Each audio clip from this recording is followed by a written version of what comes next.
Hello, everybody. So I'm Nick Cernick. This is Helen Hester over here.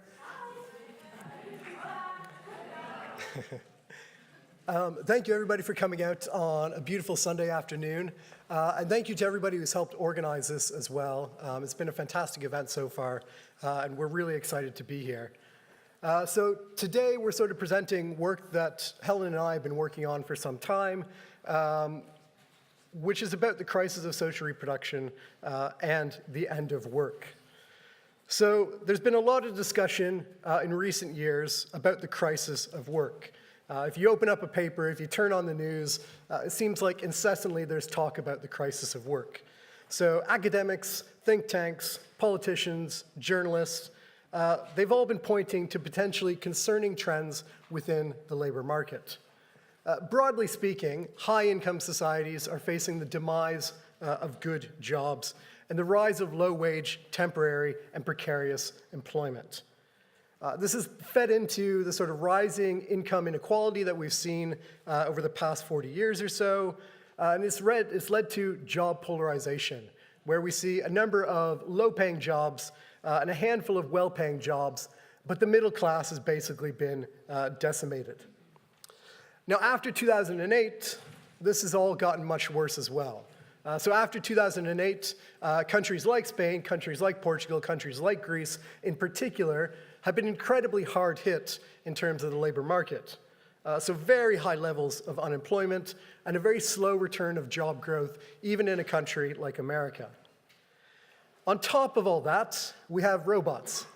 We have robots threatening to take a whole swath of new jobs, potentially pushing a massive new class of people out into unemployment, into the form of a surplus population. Now, as sort of dire as these predictions seem, they actually miss the full scale of the problem. They tend to miss the work of social reproduction. So when people are talking about the crisis of work, it tends to be manufacturing work, it tends to be service work, it tends to be office work, all the sort of traditionally male tasks. And it misses social reproduction. And this is basically the work that goes into reproducing workers both daily and generationally. So this is things like childcare, cleaning the home, cooking, taking care of elderly parents, all this sort of work that goes into making sure that the species continues. Now, this work has typically been seen as an adjunct to the real economy. So if you ask the average person to imagine what the economy is, most likely they're going to imagine a factory and a factory worker. But of course, that hasn't really held true for about 40 to 50 years in most advanced capitalist countries. So instead, we might imagine a deindustrialized economy and the rise of services since the 1970s. The problem with the idea of a service economy, though, is that it includes a vast number of very different jobs. So on the one hand, the service economy includes the banker making millions of dollars per year, crashing the economy, but it also includes teachers working long hours for low pay. It includes hairdressers struggling to make ends meet, and it includes immigrant cleaners earning a pittance for multiple jobs. So the service economy is a very broad category which doesn't really make sense of what's been going on in our economies.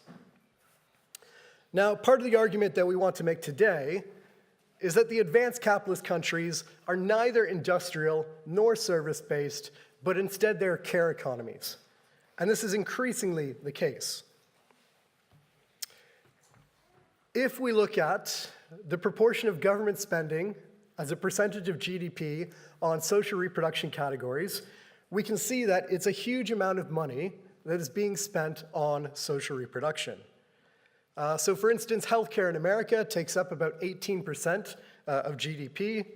Americans love their healthcare system, but it's absolutely expensive and absolutely atrocious. But even in Western Europe, healthcare takes up about 10%. Now, this is increasing across the advanced capitalist countries, but it's also increasing across the global south as well. So China saw a 50-fold increase in healthcare spending between 1980 and 2005, and this is supposed to go up again over the coming decades. So social reproduction, we're spending a lot of money on it already. It's also, however, a growing and major source of jobs. So if we look at the NHS in the UK, for instance, it's already one of the largest employers in the world. Sort of the only employers that are bigger are Chinese state-owned companies and the Pentagon, really. Besides that, it's the NHS. Now, this chart here shows the proportion of jobs in the economy that are devoted to social reproduction jobs. So this could be cooking, cleaning, teaching, healthcare, elder care, all these sorts of things.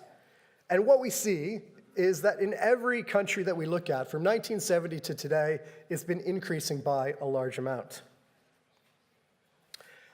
Now, I think this is quite interesting because if we look at this chart here, when we talked about manufacturing powerhouses and an industrialized economy, at that point in time, back in the 1950s and 1960s, manufacturing took up about 30% of those economies. We can see here that social reproduction is taking up about 30% of our economy as well.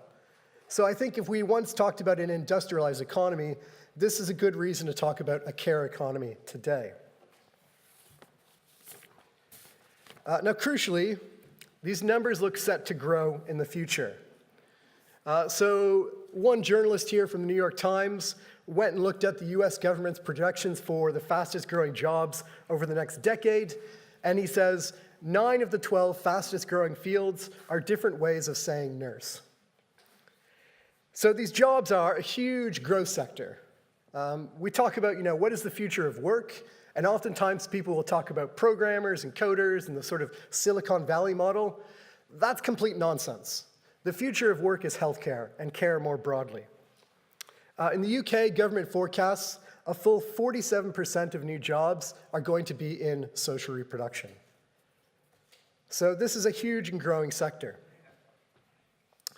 Now, the situation that we find ourselves in today is the result of a series of major transformations of social reproduction since the middle of the 20th century. Now, we can begin with the post-war regime of Keynesian capitalism, where social reproduction was characterized by the dominance of the heterosexual nuclear family. It had a man who was out working, receiving a family wage, which was sufficient to pay for both himself and his wife and his children. Now, the woman would be forced to stay at home, to take care of the children, to do all the cleaning, the cooking, the childcare, and to do so as an unpaid worker. And also a financially dependent wife as well. Now, welfare states didn't provide a lot in terms of social reproduction. And in fact, the welfare state was reliant upon the unpaid labor of women. So here's a quote from William Beveridge, who pretty much single-handedly developed the welfare state of the UK. Back in 1942, he published a major paper setting out what the welfare state should look like. And he writes, "The great majority of married women must be regarded as occupied on work which is vital though unpaid, without which their husbands could not do their paid work, and without which the nation could not continue." So explicitly, throughout the entire way in which the welfare state was built up after World War II, it was reliant upon the unpaid work of women. Now, there was a partial socialization of services like education and a little bit of childcare, but for the most part, it was still women doing this work. Now, with the rise of neoliberal capitalism from the 1970s onwards, this starts to change. So social reproduction starts to see a major transformation. The family wage, for instance, has basically disappeared. So this idea that a single man could go out, receive a high wage that could pay for the rest of his family, that no longer holds. We've seen stagnant wages since the 1970s.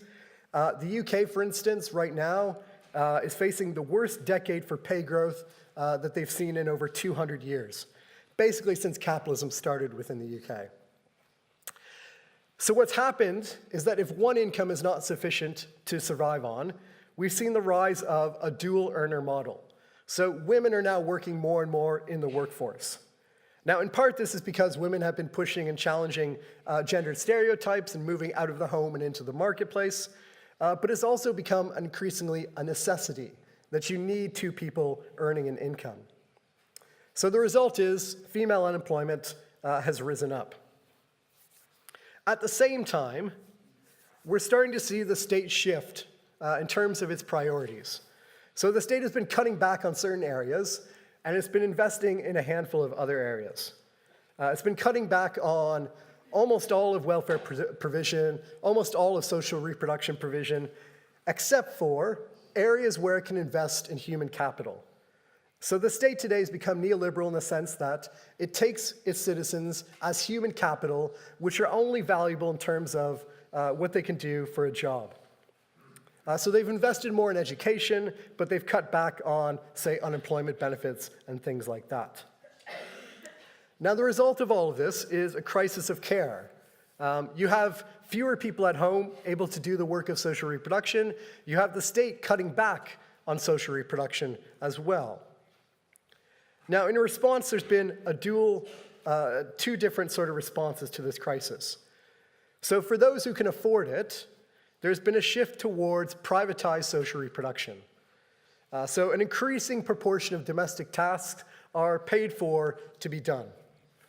So things like childcare, cooking, cleaning, elder care, healthcare, this has all seen a major growth since the 1970s.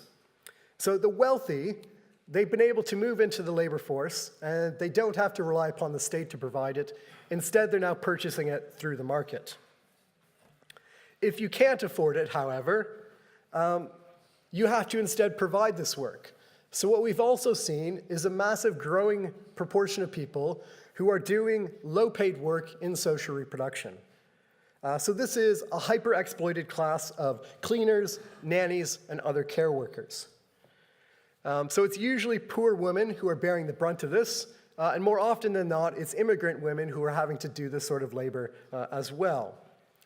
Now, effectively, this means the rise of what's known as chains of care. So these women are taking care of wealthy families, and then who's looking after these poor families' children? Well, it's a chain of care, and somebody else has to be taking care of their children when they're off at work. Now, the result has been a huge amount of pressure on this class of people who are doing all of this work, and it's left them basically depleted. So financially depleted, they don't have sufficient money, emotionally depleted because they spend their entire days doing care work, mentally depleted, they're just exhausted. And this is basically a major expression of the crisis of work. So what is to be done then? We see that social reproduction increasingly finds itself in crisis. We have a growing demand for these services. We have aging populations, which means more and more people in need of health care, more and more people in need of elder care. We also have a shrinking youth population, so fewer young people to take care of the elderly population. We have massive government cuts. Across Europe, we've seen healthcare cuts since 2008. We have fewer unpaid workers because everybody has to go and find a job. And we have a depletion of people who are being paid to do this work. So care workers across the spectrum are just exhausted. They can no longer do this. They can't continue this way. So how do we respond to this? Well, one person who has tried to give some answers is the theorist Nancy Fraser. And she's proposed 3 different ways to respond to this.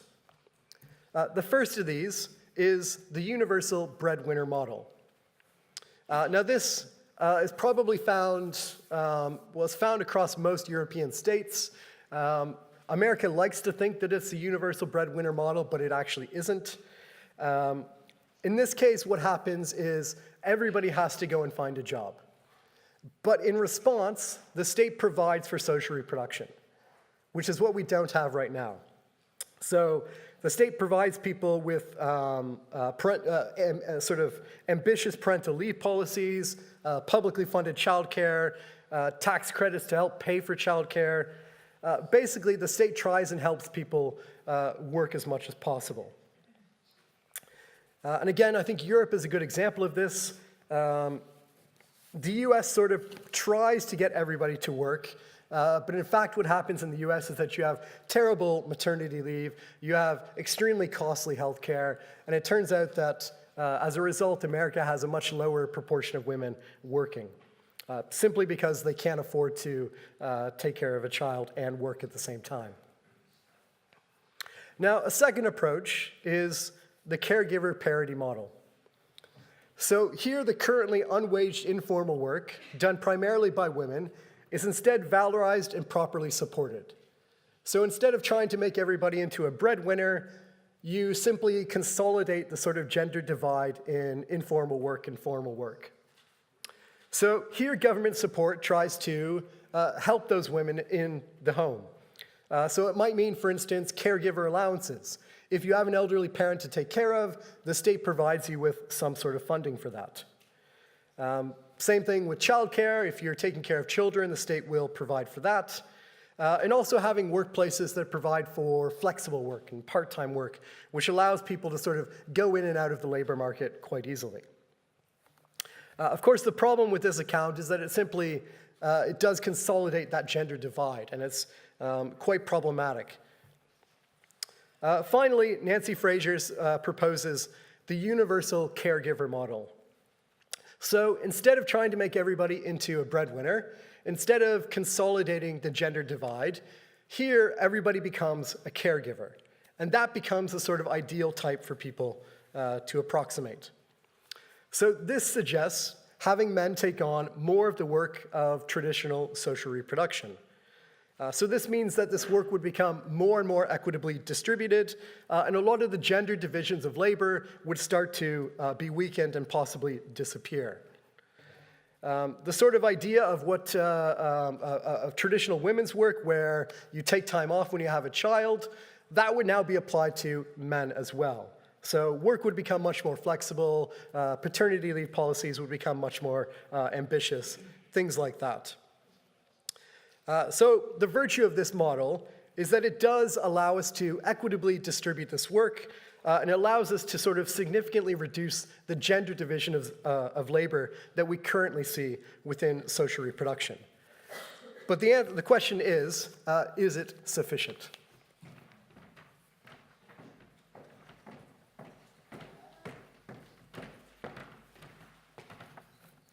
So we think that a more appropriate approach, and one that's kind of in tune with this increasing demand for reproductive labour, would be what we call a post-work model. So what do we mean by post-work here? It's a term that's been used to describe a growing body of theory and activism that seeks to respond proactively to changing labour conditions in the 21st century.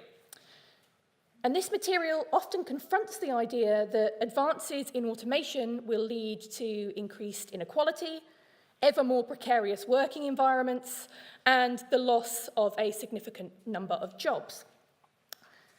Rather than agitating for the preservation of jobs, however, as a sort of a more conventional leftist position might, post-work thinkers suggest that the reduction of available work represents a moment of political opportunity. Critiquing the idea that today's jobs are capable of delivering prosperity and purpose and social equality, they argue instead that the left needs to resist the imposition of wage labour. Work, according to this broad standpoint, must be framed as a problem rather than a solution. We should seek to be emancipated from rather than through our labour. As long as automation is put at the service of people, not profit, the coming crisis is thought to represent an unprecedented opportunity to reduce the working week and to develop a culture beyond the glorification of the work ethic. And this is all very interesting as far as it goes, but there are some quite clear limitations to current perspectives on post-work politics, we think. Most visions of a post-work future, just like most mainstream coverage of the crisis of work, invoke a world where robots take over factories, roads, warehouses, and perhaps even offices. But with one or two notable exceptions, This world of reproductive labour is largely excluded from these imaginaries. And this is a pretty major oversight, and not just because it neglects what we've shown to be a booming employment type with historic links to women and migrant workers. It also utterly fails to reckon with forms of labour that are not directly mediated by the market. Labour such as unwaged housework, care work within the family, community maintenance, and so on. In other words, it forgets about work beyond employment. Quite aside from the rise of social reproduction as a formal sector, unwaged housework and care work represent a significant portion of how people spend their time. Indeed, when one factors this into analyses of work, we see that reproductive labour actually takes up the majority of our collective working lives. So this graph shows that unwaged work, typically social reproduction, absorbs around 45% of our time spent on labour. And when one considers that a growing portion of today's waged work also takes the form of reproductive labour of one kind or another, it becomes clear that this is a pretty substantial territory for post-work theories to overlook.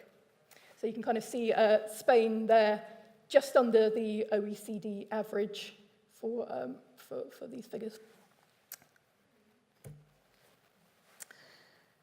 So it's obviously problematic that much of the existing post-work literature defines work simply in terms of the time and effort we sell to somebody else in return for an income.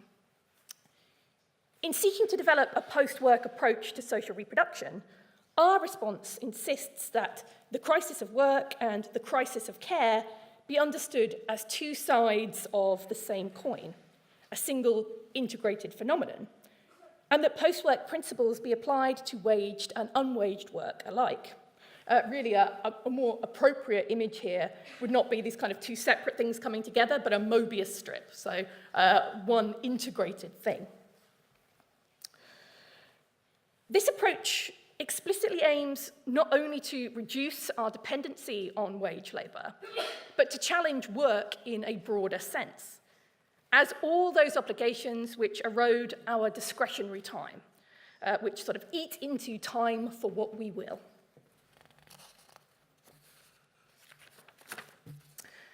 Of course, the refusal of work becomes particularly problematic when it encompasses activities that help to sustain other people.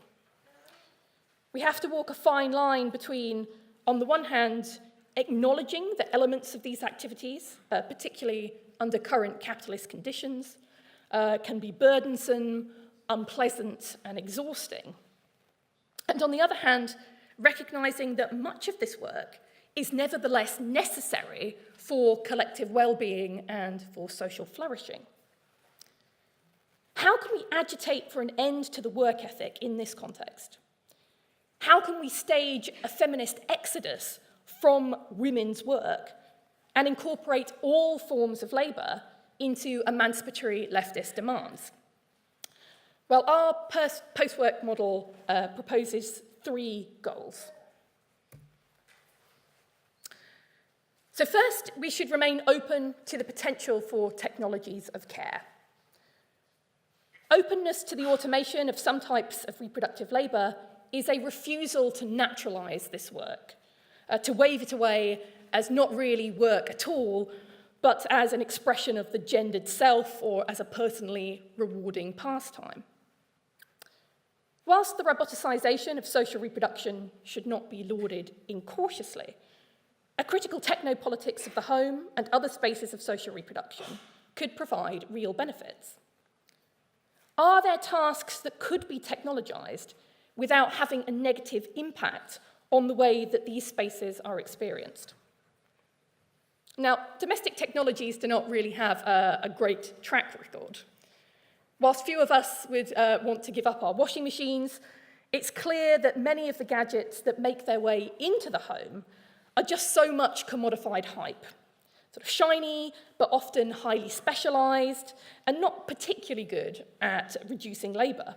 So things like the spiralizer and the slushy machine and so on and so forth. However, we must remember that we have yet to obtain the household appliances that we truly deserve. As Judy Wiseman notes, much of the technology we have within our homes came to us as an afterthought, having originally been conceived for military or industrial use. So the microwave, for example, as well as the washing machine, the vacuum cleaner, and the refrigerator.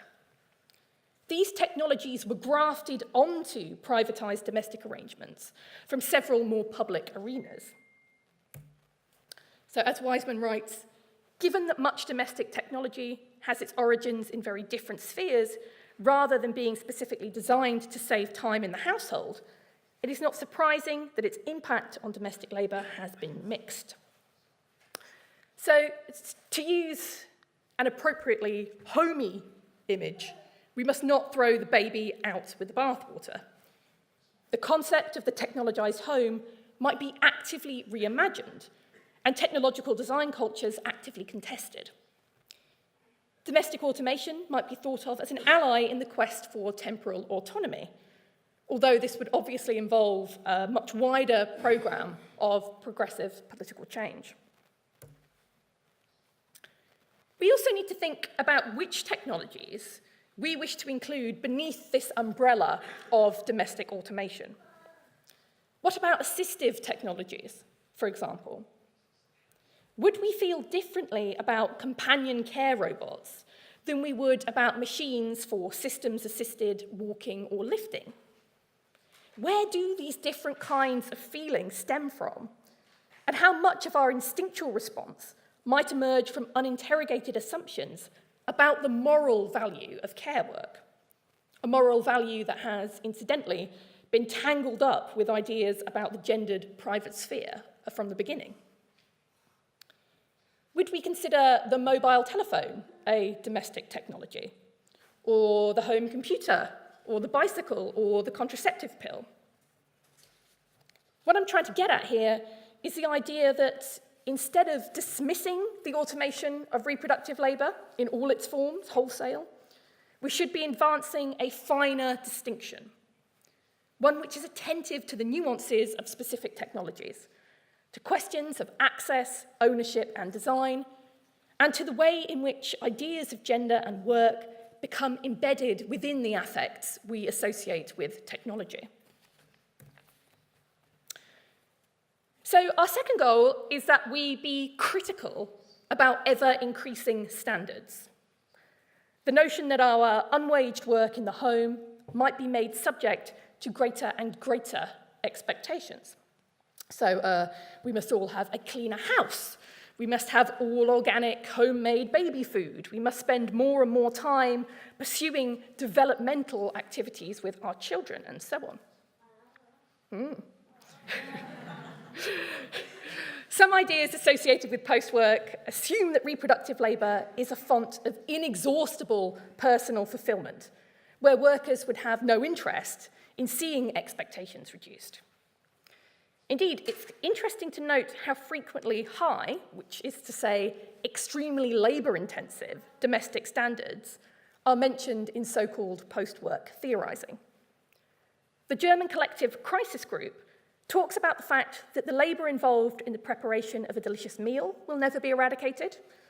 The anti-work leftist André Gorz talks about looking after and decorating a house, cooking good meals, entertaining guests, and so on. Now, whilst preparing food and providing hospitality and all other related activities can no doubt be a real source of pleasure for many people when conducted in a self-directed fashion, placing these things at the centre of imagined future social arrangements allows work to resurface in an unacknowledged form. For those of us who wish to dispose of our time in ways other than cooking, cleaning, and caring, it may be advisable to think less about the heights of domestic splendour, to which we will all be able to aspire as soon as we're employed for fewer hours, and more about pushing down the baseline for socially acceptable standards around things like cleanliness. The proof of how standards can negate the impact of labour-saving technology is to be found in the work of those who've studied how time has been spent in the home. Researchers have consistently found that new domestic technologies, far from saving us large amounts of time, have instead had virtually no impact despite the Industrial Revolution of the home. The work of feminists like Ellen Lupton, Ruth Schwartz-Cowan, and Judy Wiseman has taught us that one reason why time spent on housework did not go down after the rise of domestic appliances in the 20th century was that as labour-saving devices became more common, standards started to shoot up. So cleaning was supposed to be deeper and to happen more frequently. The educational activities one was supposed to engage in with one's offspring became more frequent and more involved in the quest to give them a sort of competitive advantage. The food that one was supposed to prepare became more complex and more time-consuming.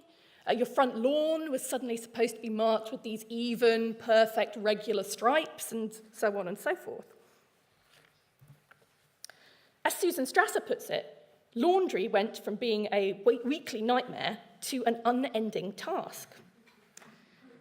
Again, whilst these activities should not be eradicated for those people who really enjoy them, restrictive social expectations should not be allowed to petrify around reproductive labour. We must ensure that labour-saving innovations really do save labour, rather than simply changing its form. It is to this end that we frame our approach to social reproduction in terms of temporal sovereignty, the ability to dispose of one's time as one wills. So finally, we should rethink living arrangements. What would it mean to structure family life differently?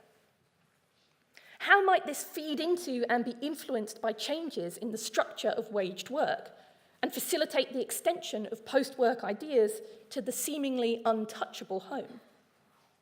In what ways might changes in this arena simultaneously affect the provision of social reproduction in other environments, from care homes to schools to daycare centres? The household, as it currently stands, typically in the form of the nuclear family, sort of in popular imagination, if not in concrete reality, came into being largely through changes in working relationships. Expectations about what the family is and does have actually had a crucial role to play in determining things like wages, working hours, and public services, as Nick was describing. We propose revisiting both the social and the physical elements of the household. That is, how we live, with whom, for how long, underpinned by what kind of division of labour, and where we live, the spatial organisation of the domestic residence and its surroundings. What could the home be if it could be otherwise?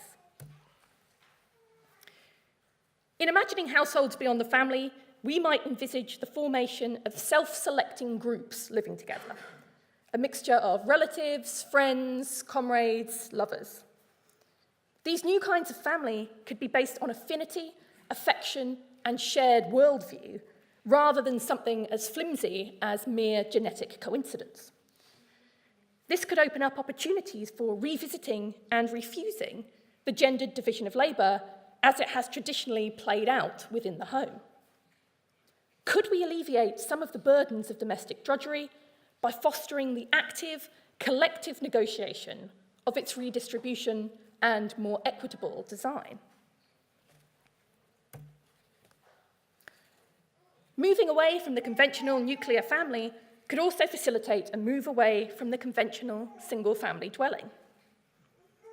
This might open up more energy-efficient ways of living and help cut the labour necessary for basic maintenance.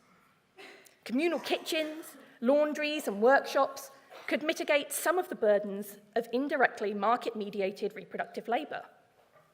The fact that they represent resources shared by a greater number of people than in the traditional family home might mean opportunities for more substantial investments in tools and technologies, as well as a move toward more sustainable living.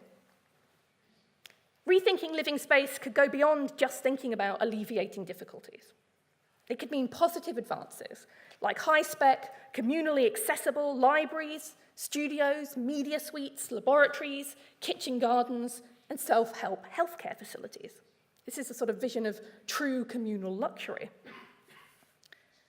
Detached from naturalizing discourses of the private sphere, the family, it becomes painfully apparent just how unsatisfactory the household is as a site of work, and how much domestic labourers might have to gain from resisting or agitating against it.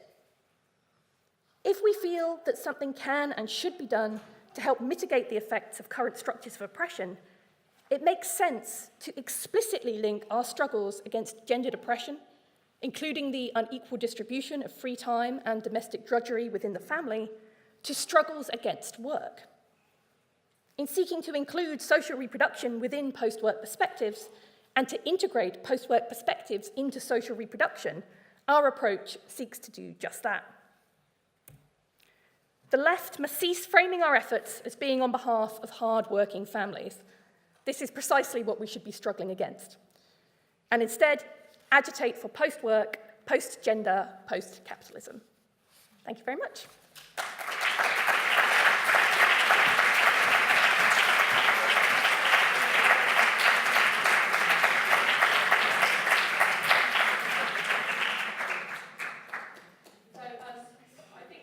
We have time to take some questions. Would that be right? How long have we got?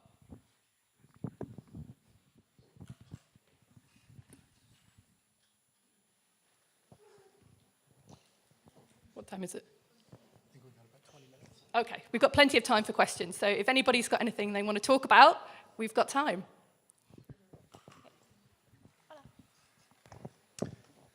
Hello. Very interesting. Thank you very much. I see that your arguments are based, from my point of view, on a more Occidental society. I would like to know if you have thought about how this applies to undeveloped countries or more Oriental societies that maybe are not able to purchase these technologies you're talking about, or live in a more conventional way, or have gender divisions due to religion, etc., those kind of things. Everything that is not Europe and America, the rest of the world, India, China, etc. Yeah, we made a strategic choice to kind of limit what we were looking at to the OECD countries, just simply so that we had some way of confining the discussion. When you think about the fact that we're already trying to reckon with the crisis of care and we're trying to recognize the sort of crisis of work, we felt the material kind of sprawling away under us. So we've kind of deliberately focused on the OECD countries, which is where all of that data was kind of gleaned from, right? Yeah, I would just say as well, I think as much as we sort of think automation and the crisis of work is sort of a rich country problem, actually it's going to hit poor countries much, much harder. So every single estimate that looks at the impact of automation and the potential for sort of robots to take jobs suggests that countries like China, India, Nigeria, Ethiopia, all of them face much harsher consequences from robots taking jobs. And it sort of makes sense when you think about it, because what jobs do they often do? Well, it's jobs that the rich countries have outsourced. So it tends to be low-paid jobs, routine jobs, jobs which precisely robots are able to do nowadays. So, for instance, the World Bank estimates that Ethiopia, 85% of their labor market could potentially be automated. So I think it's a huge, huge problem, a huge issue. We have had to limit it for the book because it turns out doing a history of social reproduction for even the rich countries is difficult enough, let alone a global history. But I do think it's a really important question. Yeah, and if anybody knows of any great histories of social reproduction outside of America and the UK, please hit us up, because we've been really struggling to find that information. We've located one from Canada, but that's it. So if you know of any great histories of social reproduction in other contexts, please reach out to us and let us know and help us develop the project.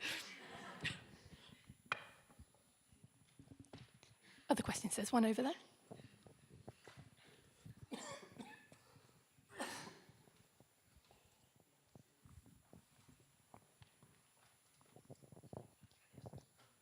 Hello, thank you for your talk. What do you think about a universal basic income? UBI. Yeah, so I wrote a book which advocated for it. I think the key thing to note about universal basic income is that it's an idea which encompasses a broad set of possibilities. So there's sort of the right-wing version, which is a small amount of money funded by cutting the welfare state. So cutting public health care, public education, public childcare, whatever. And basically the idea is, Milton Friedman loved it because it meant turning everything into a market and getting rid of the welfare state. So that's sort of the right-wing version, which people like Andrew Yang in the States are advocating right now. Then there's the left-wing version, which doesn't want to replace the welfare state. Instead, it sees the UBI as an adjunct, as a supplement to it. And really, the left-wing version is trying to eliminate the coercive aspect of work. So the fact that right now, if you don't want to starve and you don't want to be homeless, you have to find a job. So, economists say that the labor market is all voluntary. That's a complete lie. We're forced to go and work. We have to.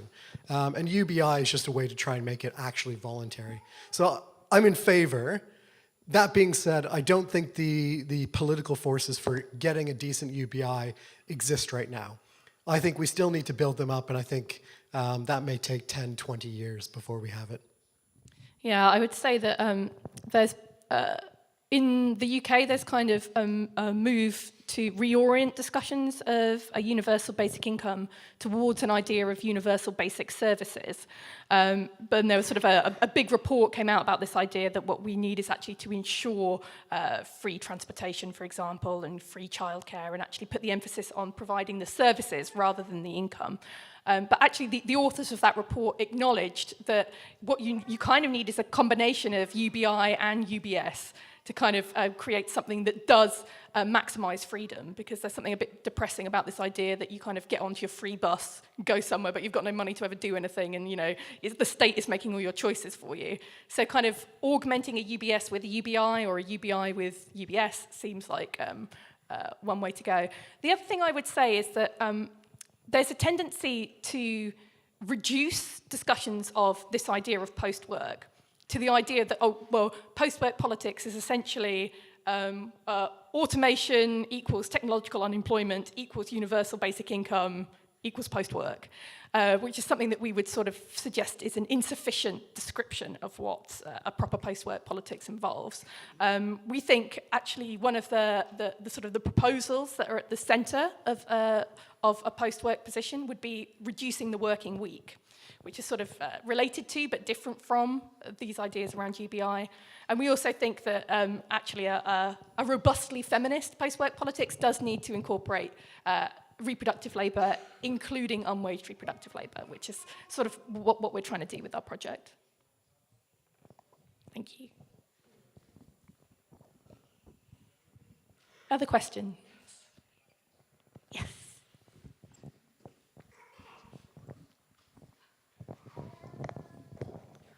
Sí, moltes gràcies per la vostra exposició, però a mi em queden molts dubtes del que heu plantejat. És obvi que amb una hora escàs és impossible, no? Però, no sé si us estan fent la traducció o no, no ho sé. Entonces lo veo difícil, no sé. Decirlo en catalán y te traducimos. Ah, vale, vale.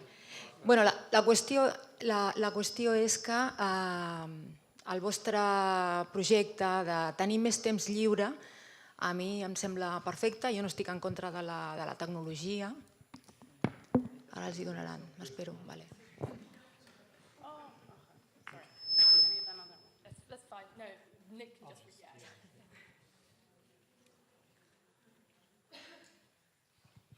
Sorry. No, no passa nada. Thank you for your patience. No problem. I'm sorry, my English is very, very bad. It's fine, he'll translate it for me. ¿Sí? Yeah, go ahead. Yeah? Okay.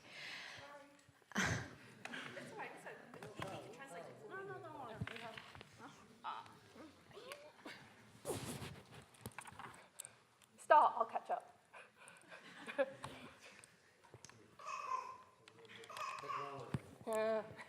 It's the future.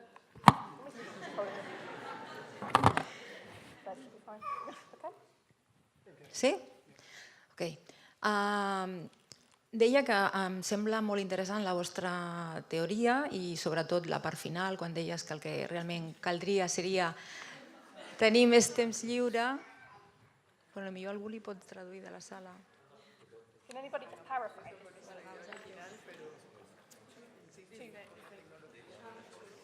Es raro que no hayan previsto que sea un caso en catalán. I'm on to, yeah. También. Sí, ya.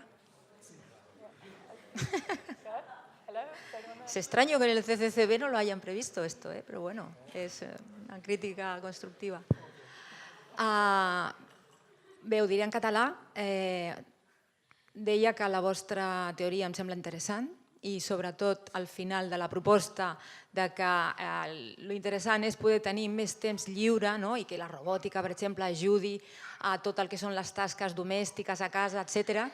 Però en el futur a mi em costa molt veure realment quina seria la qüestió efectivament pràctica i concreta, perquè probablement hi hauria tot un seguit de gent, de persones que sí que podrien tenir accés a aquesta robòtica, a aquesta nova tecnologia que ajudaria a les tasques domèstiques, però probablement moltíssima més gent es quedaria en l'esclavitud gairebé, no? Que és cap a on anem.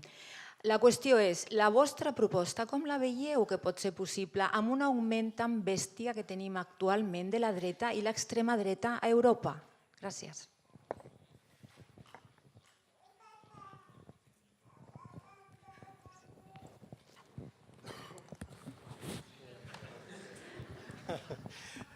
It's a good question.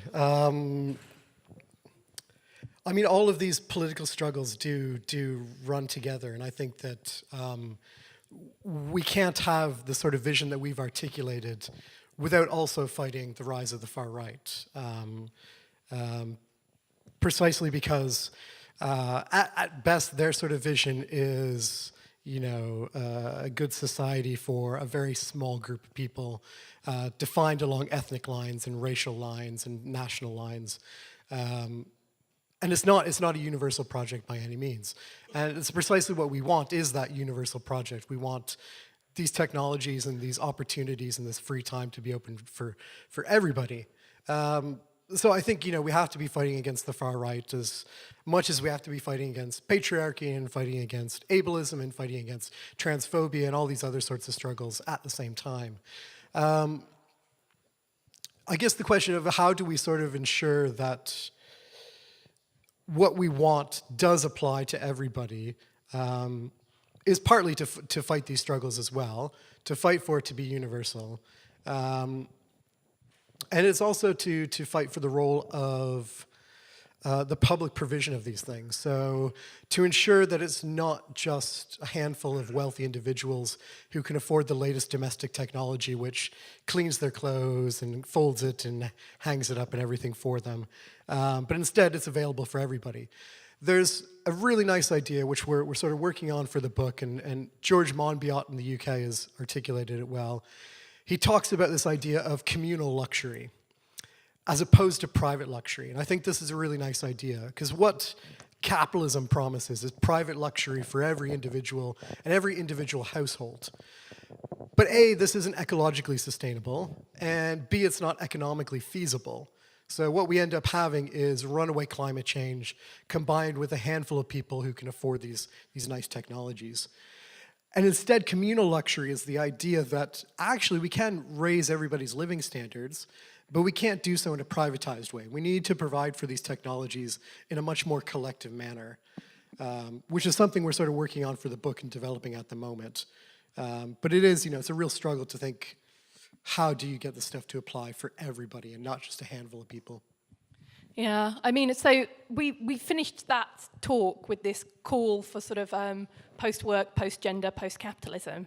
But this whole idea of post-capitalism, it could go various ways. We feel that the neoliberal consensus is breaking down or deteriorating to some extent. But what emerges to replace it could actually be far worse. We could be in for much more of a shit show than we have now. Rather than it being some sort of glorious, wonderful future, it could be a fascist future when we see the sort of the sprouts of that all over the place right now, as you so rightly point out. I think this is one reason why we try and be quite attentive to the fact that we don't want to come across as being technologically determinist. We don't want to make it seem like, oh, well, the technology exists, therefore a better world is just going to follow in the wake of these technologies. Actually, a political struggle is the starting point for everything that we're trying to articulate in the book. So I think you're very right to identify that as a key concern. And then in terms of the sort of making things available for everybody, I think there's something, I agree with everything that you said, but I think there's another thing that we have to factor in, which is that we can't develop a universalizable blueprint for the kind of lives that people want after capitalism. Actually, it's more about creating a platform or carving out the scope to enable people to collectively decide upon the kind of lives that they want for themselves. You know, it's not very productive to sit here and think, let's imagine what everybody in the world wants and then make them have it. Like actually thinking, okay, how do we create the conditions whereby people can access the sort of lives that they want to have? How can we make lives more livable? How can we create this idea of time for what we will, you know? So what people want and also what they collectively strive for. That's at the center of the project. But we have to retain constantly in what we're doing this idea that it has to be fundamentally anti-fascist. So thank you very much for raising the question, and we will endeavor to make sure that that's at the forefront of everything that we articulate. Thank you.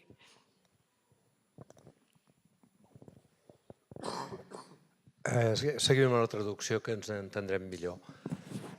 Anava a dir... Sí, perquè el meu anglès no sé si és tan bat com l'anterior, però... A veure, no podem obviar una situació de trànsit, que és òbvia que estem vivint a la societat occidental i a les no occidentals. Tampoc podem obviar que és una situació molt paradoxal, i voldria fer només un exemple. Fa uns anys, vosaltres sou molt joves, un govern francès de caràcter socialista va proposar jubilar-se abans, no al 65, al 63, al 61. Aquesta idea no va prosperar. Per què? Per un motiu estrictament econòmic. En castellà en diríem la hucha. ¿Qué pasa con la hucha? Pues que la hucha no llega para todo i l'estat del benestar no va poder aguantar a l'economia francesa, que evidentment estem a l'òrbita de l'OCDE i del capitalisme, i ara tornen a fer una jubilació més similar a la resta de països. On ens jubilem a Espanya? Doncs mira, el 65, però tenim una llei que ens parla del 67 com a perspectiva per fer sostenible el sistema econòmic amb les retallades. O sigui, la societat del benestar va enrere perquè l'envelliment de població provoca, que evidentment no farem anar el discurs, però és obvi tota aquesta situació. Només volia dir-vos que el punt de vista econòmic de si això s'aguanta o no s'aguanta, si és sostenible, és fonamental. A Espanya tenim, per un costat, manifestacions al carrer perquè s'apugin les pensions, perquè no baixin les viudetats, bla, bla, bla, i és una reivindicació social. I per altra banda tenim l'OCDE que recomana als governs espanyols des de fa molts anys: què feu a Espanya? Pagueu massa als jubilats, el sistema no us ho permet, perquè jubileu als 65, heu de jubilar més tard. O sigui, recomanen jubilar més tard i aquí al carrer reclamem tenir pensions més dignes, reclamem tenir viudetats més dignes, per tant, fer un sistema social més sostenible, més encarat a tot això que s'ha comentat, del temps lliure, de poder ser una societat més igualitària, bla, bla, bla. Jo volia només esmentar aquesta paradoxa i el punt de vista econòmic dins un món que estem de l'OCDE, per tant, una evolució del neocapitalisme, del neoliberalisme, i estic totalment d'acord amb aquests perills que heu esmentat de les societats més de la dreta extrema, de la nova dreta, d'aquesta dreta rara que no sabem ben bé on vol anar. Només volia fer aquest esment de què opineu de lo de la hucha. Què passarà amb la hucha l'any que ve, per exemple, no? Gràcies.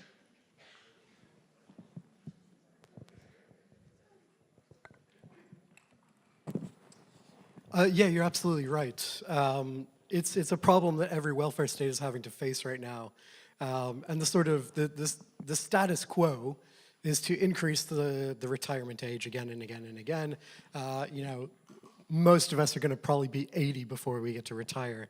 I don't know about you, but 60 years of working sounds like hell to me.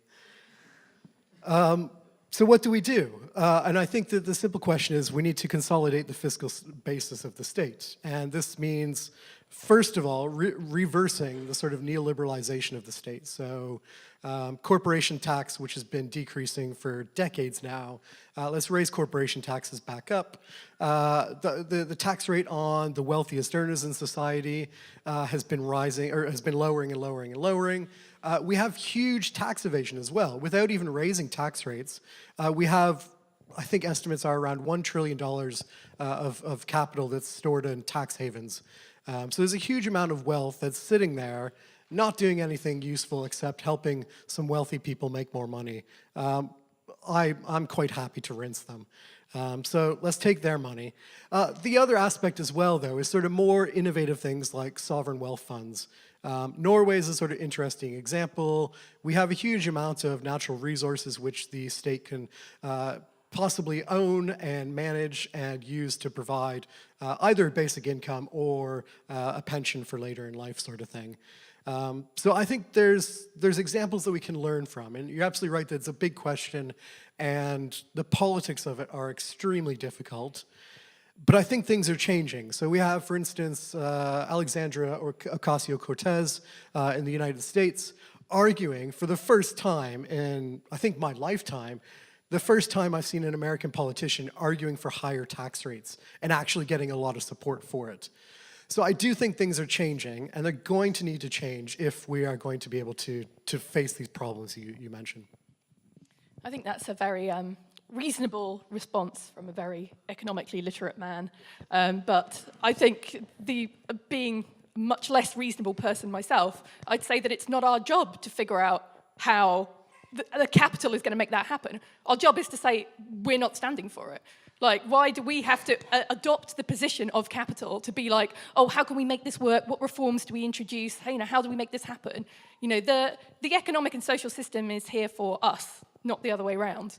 And I think, actually militancy at the grassroots and insisting that, we're going to demand what we need and push from that side, rather than sort of, adopting that viewpoint and trying to make our sayings seem reasonable. I'd just say abolish capitalism.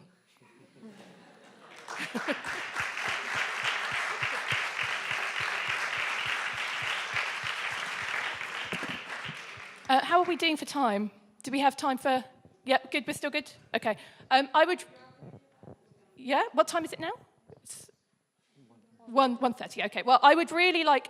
Everybody who's asked a question so far has given us really interesting and useful stuff, but if there's anybody who's got, anything that they'd like to add, whether it's just a comment or anything like that, please.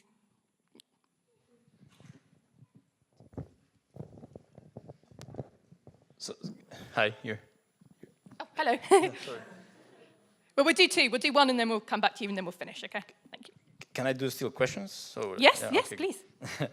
Thank you for the presentation. I have a contradiction in my mind right now, because if I got it correctly, the conditions of this social reproduction, can I say utopia, would definitely enhance the possibilities for having kids, basically, right? So people will have kids more happily. And this seems to be one of the main factors for environmental disasters, environmental mismanagement. So my question is, and it can combine another aspect, which is degrowth. How do you see this whole utopia fall within the degrowth agenda, if it does in any way? Yeah. Did you catch that? Degrowth, got it. Degrowth, yeah. So I would start by saying that there has been a lot of commentary from the left and from beyond the left about this idea that population growth is the major factor in climate catastrophe. That's a position that I think we have to challenge, because again, I would say that it's capitalism that is the major force in terms of climate catastrophe. The risk with thinking about population is that it ends up being extremely racialized. It's projected onto the global south, and to poor families are the ones who should stop having children. So you have people like Prince William in the UK stepping up to say like, oh, well, population growth is a major problem, whereas he has 3 children and, probably they will just continue to proliferate forever, sort of Russian doll of members of the British royal family. So I think we have to be very strongly critical of the premise and in terms of how that is implemented, even if we are worried about the carrying capacity of particular regions and locales. So that would be where I would kind of start from that. And for me, I think there's a balance between needing to have a focus on ecological sustainability and also needing to retain an emphasis on how we can support caregivers, because it's very easy if we start thinking, oh well, it's the people who are reproducing, because it is true that apparently having a child is one of the worst things you can do for your carbon footprint. I don't think there's any point trying to like sweep that under the carpet. There are ecological implications, but at the same time, I think we need to be focused on how we support caregivers in the here and now, and continue this what we're trying to do, which is so difficult because it's so complex, which is to think about the simultaneity of struggles simultaneously rather than pitting them against each other. And I know that's not what you were trying to do, but that's just how I wanted to sort of preface our response with those comments. Yeah, and I would just add, I think two sort of things: the ways in which post-work goes with a degrowth perspective. And I have to admit, I'm not fully on board with the degrowth perspective, but I think it's it gets enough right that I can support it. So a reduced working week is really important in the first place. So there's been studies, for instance, of if American work week was reduced to the European work week, they would save about 20% in energy costs. So a huge amount of energy that would no longer be used by America. You think about it, a 3-day weekend would mean 1 less day of commuting, 1 less day of factories running, 1 less day of offices running. So we can save a lot of energy by shortening the work week. The other thing is sort of what we were mentioning in the talk today, which is collectivized living. So this highly individualized form of living, which sort of reaches this paradigm in American suburbs, that is extremely energy intensive and extremely wasteful. So thinking about collective ways of living and the ways in which we can get communal luxury, we don't have to give up our living standards, but we do have to think about how we share it. I think that's another way in which this project goes with a sort of degrowth perspective. Thank you. So we're going to have one final comment or question, and then we'll draw a line under it. Thank you. You said lots of things that made me think about lots of things, and I'm going only to say a few, and I'm trying to do it in English, but if I switch, I'm sorry. I mean, what you propose, for me, I think it makes contradictions in between productive forces and productive relationships bigger, in the way that automatizing makes productivity higher, which means work is less value, has less value. This would make that work enough to get an income that could maintain yourself. You had to work more hours. You would have to work more hours, and in order to cover your necessities. If this happened, that more than an excellent of work, we would have an excellent of people, because less people would work more hours than the other way around. This it fears me, because this would join the idea of superpopulation. And I think the automatization of the productive labor would affect the international division of work. I mean, it would affect economies which are based on agrarian and industrial sectors, and the economies which are focused on care could evade this, defending conservatives' ideas about family, moral with care, and so on. And it fears me that all this together, is not that far away from very fascist ideas. I mean, it's not your ideas, but they could like take, I don't mean ideas, I mean the whole process, which is like happening, could be used by those ideas. And I think that the technology you are like defending can't develop its potential in our historical moment, like the Máquina de Vapor couldn't develop its potential in feudalist societies. That's it. I think the potential of what you say could only be developed in a society without classes. Thank you. Yeah, no, I think a lot of what you point out is precisely the status quo. I think the rise of surplus populations. So let's look at, well, you know, Spain, Portugal, Greece. The amount of youth unemployment was what, 50% at particular points in time. A huge amount of people who are just surplus to the economy's needs. You look at America. You've got labor force participation has dropped down massively there. A huge group of people who are no longer working in America. And then you look more globally. So you've got 1 billion people working and living informal work in slums. So, you know, a good chunk of the world's population is doing completely informal, unwaged labor. These people are all surplus to capitalism's needs. And technology and automation threatens to only make that worse. But it only threatens to make that worse if we do nothing. And I think this is partly what we're trying to argue for, is that this is what's happening right now. I completely agree. We need to do something about it. So it's things like a universal basic income. It's things like a shorter working week with no cut in pay, which is the traditional workers' movement demand. You know, when the workers' movement went to a 40-hour work week and two-day weekend, it wasn't a cut in pay. It was a shorter working week and the same pay. So you don't have to work longer. It's also about this sort of collective luxury, communal luxury idea. It's ways in which we're trying to provide the basics for people in a society that is, like you say, heightening the tensions, heightening the contradictions in ways which are leading to the worst sort of expressions of violence and hatred.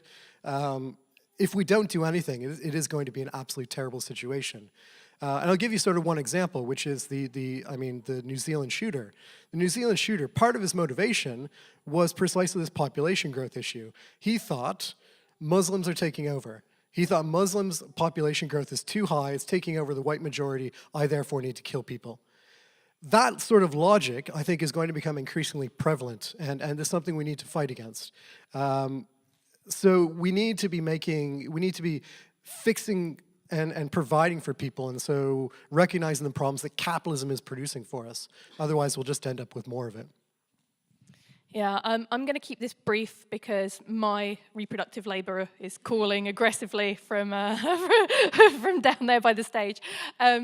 But yeah, I mean, just to pick up on one thing that you were saying there, which is that this idea about the traditional workers' movement and the calls that have been articulated by that. So this idea, I kept sort of obliquely referencing it with this idea of time for what we will. So the slogan was sort of 8 hours for work, 8 hours for rest, 8 hours for what we will. And that's sort of been accepted for a really long time, partly because it really neatly divides time up into like, oh, a day is 3 neat bits, so this makes sense as a demand. But, you know, it's completely arbitrary. Actually, I want an ever-increasing portion of that time to be time for what we will. And I want us to understand that time for what we will is a pretty complex idea and something that we need to collectively understand. What is it that we will? You know, what do we want? And how can we fight for it? And that's basically our standpoint. But thank you so much for your question, which is beautifully articulated. And thank you all for being here.